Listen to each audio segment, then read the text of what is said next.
ngayong araw ay mag-update tayo sa contract package S02. Itong tatlong station, itong Espanya, Santa Mesa, tsaka yung Paco. So may budget ito na 28 billion pesos ng budget niya. May haba naman to na 7.9 kilometers. Yan, dito ay clear na dito. Malinis na. Yan. Hanggang doon yun, so may ano na, dito ason. So ito yung na-demolish dito. Marami ding bahay yung demolish dito. Yan, ito yung market. Oh, maraming buhangin dito. Yan o. Dumami pa. Last time medyo maliit pa to. Ngayon na siyang buhos yung mga poste. Yan, so pupunta na yan dito yung pagbubuhos nila. So yung gumagawa pala dito ay ibang kontraktor, Dumduma. Yan, tapos dyan sa may gumagawa ng LS connector ay CRBC naman. Yan, tapos yung ano naman niya, yung entry ramp niya, ito naman tatamaan itong gasoline station dito na Uni Oil. Hanggang dito yun, tatagos. Yan, dito. Ito yung markings niya. Hanggang dito. Yan.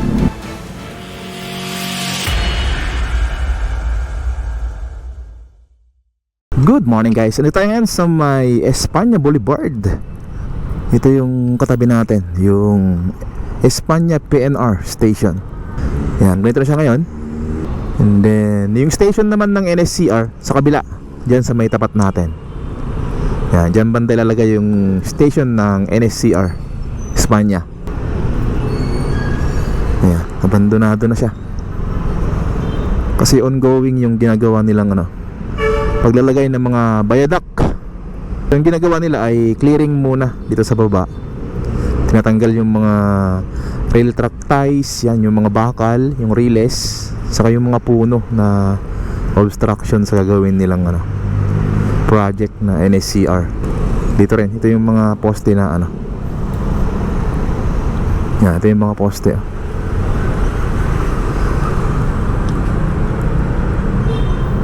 Yan. Ilalim lang to ng ng NLEX connector. Ito yung Espanya Boulevard sa right side natin.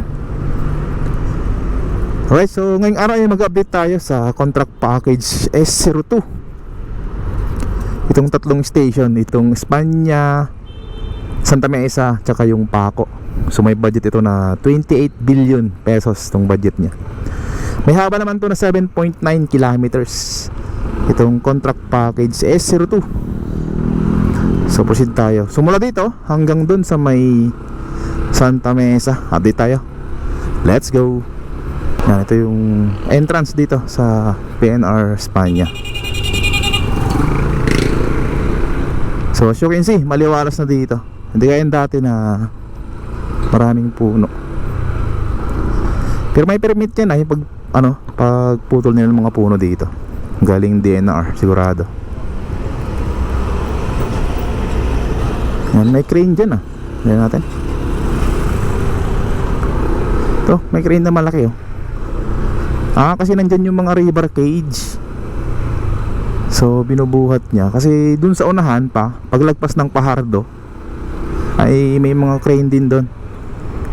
Tsaka drilling equipment nila yung malaki. Ito yung mga nila, river cage dito. Ang lalaki. So ito yung taga buhat, taga karga dun sa truck. Yan. Yung iba tinakpan na ng kulay blue na lona. Kasi tayo dito.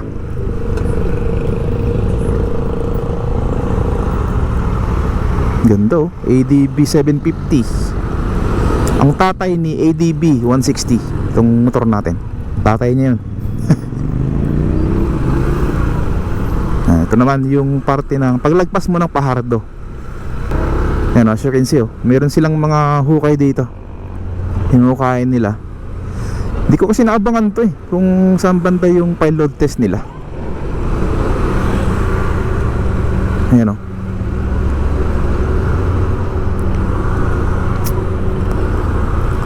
Pero tingin ko tapos na yata.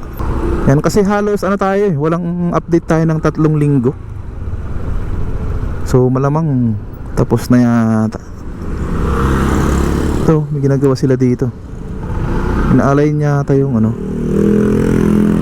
yung pinaka-poste. Hindi kaya dito, magka-pilot test sila. Yan.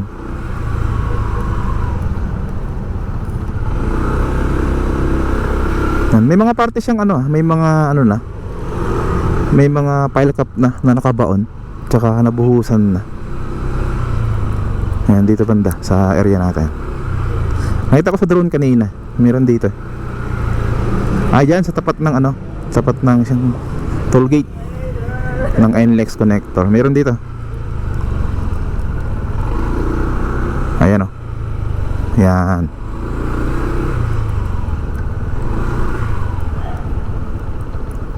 Nandito banda, meron dyan.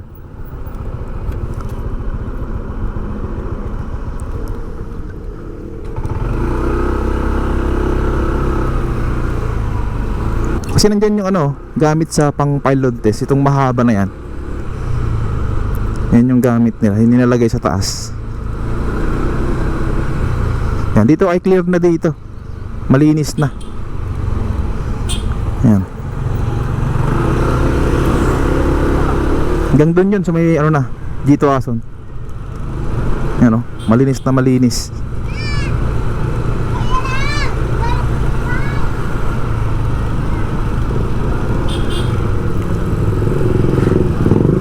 Wala na yung mga dyan, obstruction sa loob.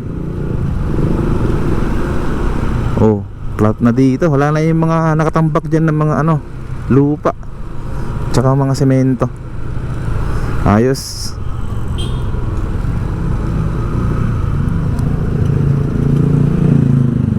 Dito tayo sa may G2 Ason na. Yan, ito yung police station dito sa may G2 Ason. Wala pa rin pala dito. Oo nga, wala pa. Pero may crane sila dun sa may dulo. May crane sila malaki. Siguro yung tagabuhat din ng mga gamit. Saka dito cleared na. Wait. Ganda. Liwalas na. Nice job. Ito yung drainage dito na ginagawa. Ayan. Hindi pa to kompleto. Ganito pa rin nung last update natin. Papunta to sa sa Santa Mesa, sa may Magsaysay Boulevard. Ito naman yung papunta sa C3 Espanya. Yan, nandiyan pa rin yung mga gamit nila. So kasi ongoing kasi dyan yung pagbabakod din. Alright, doon naman tayo sa may Magsaysay Boulevard. Let's go! Ayan, nasaan na tayo? Sa may Buenos Aires. Ito, harapan natin. Ito yung mga umakyat sa NLEX connector. Ito, mga truck ko. So, dito mapapansin natin na parang hindi pa nagbago dito. Yan, ito yung entry ramp ng NLEX connector. Dito sa may Magsaysay. Dito may nakaparada dito. Yan, ganito siya. Packet to dito sa may NLEX connector. Pero meron siyang entrada na malayo pa. Ito, malayo to. Paglagpas ng Iglesia ni Cristo, saka siya aakyat doon sa unahan niya. Yan. Tapos dito yung mga kabahayan na na demolish.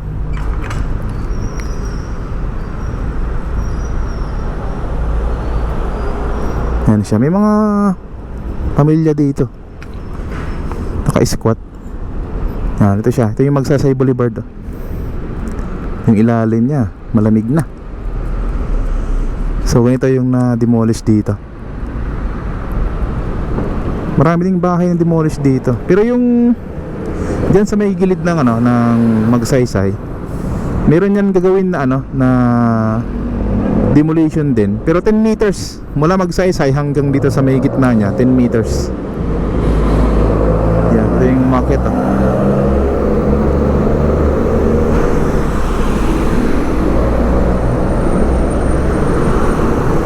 Dami na nila. Yan, tinanong natin dito sa nakatira dito, wala pa naman daw demolition dyan sa party na yan. Ito kasi yung tatamaan ng ano eh, ng entry ramp niya. Ito, dito banda yung lalawakan to. Lalawakan tong ano niya, tong pinaka on ramp o entry ramp niya. Yan, hanggang dito yun, para mas maganda yung hindi masagabal or magkakaroon ng traffic dyan sa Magsaysay Boulevard. So yan, doon naman tayo sa may Magsaysay Boulevard. Tignan natin doon. Wala pa na dito, hindi pa gumagalaw dito. Ayan, dito sa may Magsaysay Boulevard. So wala pa naman dito, wala pang signs ng demolition dito. Yan, baka naman iiksihan na lang yung ano dito, entrada. Kasi nag-umpisa na dyan eh ng demolition. Dito, numpisahan na dito yung demolition. Yan, ito, numpisahan na kasi dito. So dapat tuloy-tuloy na to. Yan, palikod papuntang Altura Market. Pero wala pang signs eh. Doon tayo galing kanina, sa Buenos Aires. Tapos nandiyan yung mga pamilya na nakatira dyan, nag-i-squat. Oh, ito pala yung karugtong ng ano sa ilalim, yung drainage. Ayos. Tayo naman tayo sa kabila, sa eastbound papuntang Cubao. Let's go. Yan, dito naman sa may eastbound going Cubao. Tingnan natin dito. Try natin dumaan sa ano, ilalim ulit ng NLEX connector. Nakadaan tayo dun last time eh. Yan yung Center Island nya, hindi pa rin nalilinisan. Dahil pa rin mga ano, damo. Sayang lang yung nilagay dyan na halaman, hindi nila na-maintain. Ayan, ito yung New Santa Mesa Interchange, dito sa may Magsaysay Boulevard.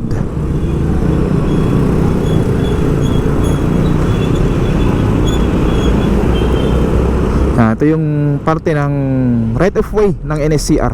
Yan, papunta doon sa may Espanya, kung saan tayo galing kanina. Katabi lang yung mismo ng ano, itong NLEX connector.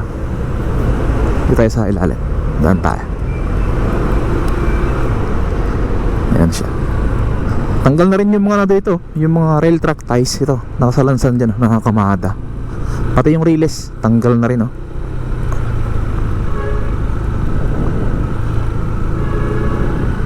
Yan.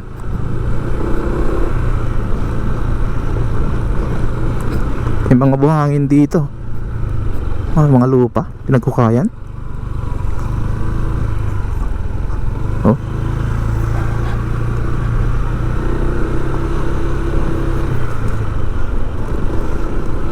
Dito na yung karugtong ng drainage nila, dito sa gilid oh. Oh, maraming buhangin dito. Yan oh. Dumami pa. Last time medyo maliit pa to. Ngayon dumami pa. Tapos ito naman, itong Santa Mesa Station. Ayan, ganun pa rin.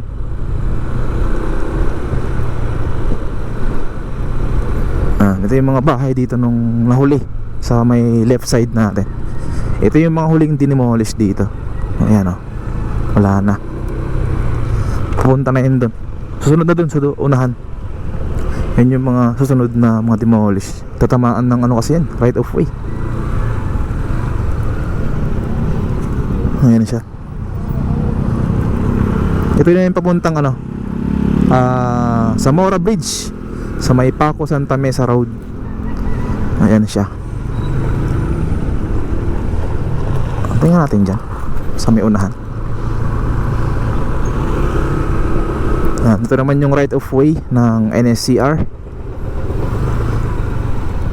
Sa may left side. Ito yung karugtong kanina dun sa Magsaysay papuntang Espanya. Yan siya mismo, katabi mismo ng ano, kalsada. Ano na to eh, Anonas Street. Yan, katabi lang niya yung didiretso sa may PUP na Teresa Street.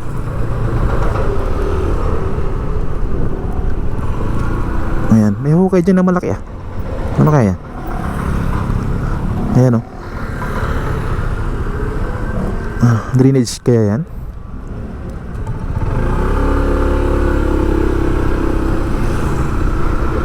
Tapos dito, cleared na rin dito. Maliwalas na. Nakaplat na rin dyan yung ano, yung lupa. Tsaka dito, wala na yung mga ibang puno dito. Tinanggal na rin.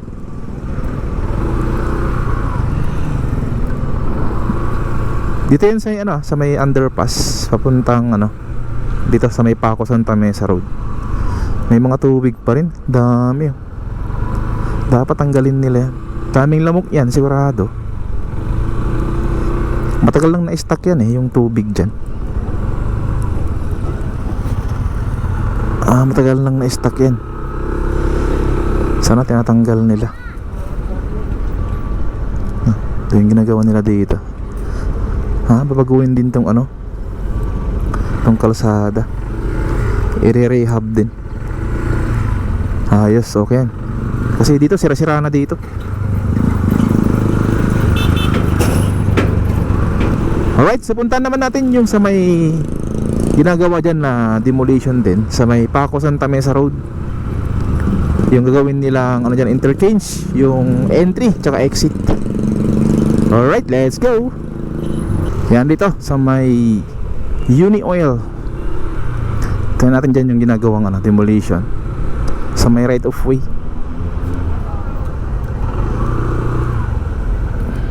Ayan o. Park muna tayo dito. Yan, ito yung ginagawang ano dito, interchange, yung on-ramp tsaka off-ramp. Wala na yung ano dito, kubo nila. Yan, dati may kubo dito.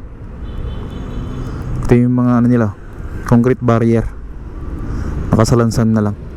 So yung dulo niya hanggang dun sa may matapyas dyan, sa may concrete barrier na yan. Yan, pinakadulo niya. Hanggang dun yun sa may ano, NLEX connector.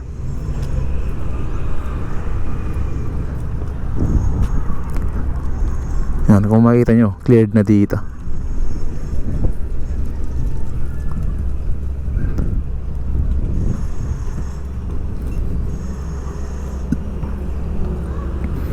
Uy, mayroon ng ano dun mayroon na siyang buhos, yung mga poste. Yan, so papunta na yan dito, yung pagbubuhos nila. Wow, ayos to. Kasi magkakaroon dito ng exit. Dito yung exit nya. And then yung entry nya, magbo-Y dyan, mag-letter Y, papuntang Espanya, tsaka papuntang ano, Pandacan, yung kabila naman. So dito may mga excavator sila dyan Dumduma contractor. Okay, thank you. Dumduma pala yung contractor dito. Pero ito yung CRBC itong NLEX connector. Sige, thank you. So yung gumagawa pala dito ay ibang contractor, Dumduma. Yan, tapos dyan sa may gumagawa ng NLEX connector ay CRBC naman. So magkaiba pala sila. Malapit na mga kababa dito yung pagbubuhos nila. Andun na sila, ilan na lang? 1, 2, 3, 4, 5 5 na lang.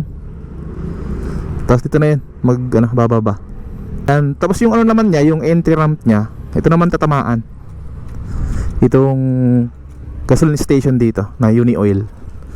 Meron dun markings dyan sa may baba niya, sa may gilid niya. Kasi yung markings yung yellow dun na guhit, yan sa may concrete barrier dun sa may dulo. Hanggang dito yun, tatagos. Yan, dito. Ito yung markings nyo. Hanggang dito. Yan. So yung markings dun kanina na yellow, hanggang dito siya, papunta dun. So tingnan natin kung ano mangyayari dito sa may Uni Oil. Kasi kung hanggang dito yung ano niya, yung entry, matapyas hanggang dito. Hindi ko lang alam kung yung lagayan nila ng gasolina sa ilalim ay abot hanggang dito. Kung malapad hanggang dun, tatamaan talaga. Kasi siguradong maghuhukay dito. Hukayin tong ano, semento dito para mapantay. So yun, tingnan natin sa susunod na mga update natin. Maraming salamat sa pagsama sa akin mula sa Espanya hanggang dito sa may Paco Santa Mesa Road. Thank you po. Ingat talaga yung mga kaibigan, and God bless po sa ating lahat. Peace out.